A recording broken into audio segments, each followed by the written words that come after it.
বৈশিষ্ট্যগত দিক থেকে ছাত্রদল আর ছাত্রলীগের হুম, মধ্যে হুম।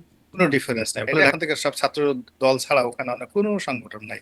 সবাইকে ট্যাক্স দিয়ে ওখানে থাকতে পারে। বাকি বিএনপির জয়ের পরে আমরা দেখছি টিএসসিতে সেখানে রাজাকারদের বিরুদ্ধে গান হচ্ছে এবং সেখানেও বেশ অশ্লীল কথাবার্তাই বলা হচ্ছে, অশ্লীল কথা দিয়ে বানানো গান সেগুলো হচ্ছে। যুবদল নেতা মিছিল করছেন, ডার্বি মারবির ঠাঁই নাই, এরকম নানান রকম রাজাকারদের ঠাঁই নাই, এরকম হঠাৎ করে এরকম মিছিল হচ্ছে। আপনার কাছে এটা এইগুলোকে, এই বিষয়গুলোকে কেমন মনে হচ্ছে? সাথে সাথে আমরা দেখলাম এনসিপি নেতারা যারা নির্বাচিত হলেন বা হলেন না, সার্জিস আলম, আখতার হোসেন, আসিফ মাহমুদ, তারা বলছেন এনসিপি নেতাদের বাড়িঘরে হামলা হচ্ছে, এগারো দলীয় জোট নেতাদের বাড়িঘরে হামলা হচ্ছে। জামাতের আমিরও এটি বলেছেন সংবাদ সম্মেলন করে বা সাংবাদিকদের সামনে তিনি বলেছেন। আসলে পরিস্থিতি কেমন? এটা বাংলাদেশের স্বাভাবিক। এর কারণ হলো যে গত 17 মাস ধরে তো জামাত, এনসিপি তারা ছাত্র দলের লোকদেরকে ক্যাম্পাসে ঢুকতে দেয়নি। তারপরে আপনি চিন্তা করেন সাদিক কাইয়ুম, ডাকসু ভিপি, তারেক রহমান সাহেবকে একেবারে হুম, শেখ হাসিনাকে লাথি দিয়ে বাংলাদেশ থেকে তাড়িয়ে দিয়েছে, তাকেও তাড়িয়ে দেওয়া হবে। তো এই ধরনের কথাবার্তা হলো। তো এটা তো আসলে বিএনপি, তারপরে তাদের যে সংগঠন, তারা খুব রাগ করেছে, অভিমান করেছে। এখন এর যে প্রতিশোধ, এটা তো তারা নেওয়ার চেষ্টা করবেই। এটা মানে যাকে বলা হয় বৈশিষ্ট্যগত দিক থেকে ছাত্রদল আর ছাত্রলীগের হুম, মধ্যে হুম।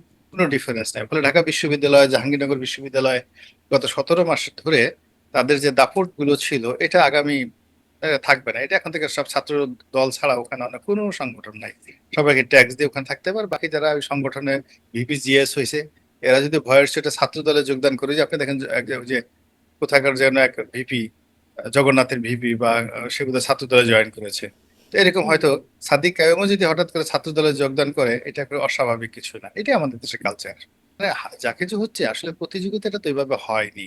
আমাদের এখানে যেটা হচ্ছে ন্যাশনাল পর্যায়ে যত ফাইট হয়েছে হলো আপনার বট বাহিনীর মাধ্যমে, আপনার ফেসবুকে ফেসবুকে হয়েছে, এবং এখানে তো সবই মানে যাকে বলে হিডেন আইডি। আর দেশের বাইরে থেকে পিনাকি, ইলিয়াস এরা একটু লাফালাফি করেছে, তো ওরা তো আর দেশে আসতেছে না, বা ওদের কথা মতো তার দেশে কিছু হচ্ছে না।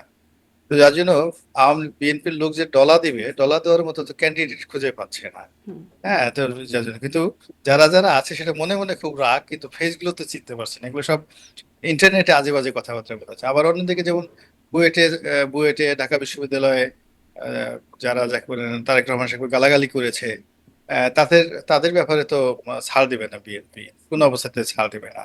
এবং তার এটা মানে আপনার রাজনীতির মনে হয় স্বার্থে। একটা ডলা দেওয়ার পিরিয়ড যাবে সামনে কিছুদিন?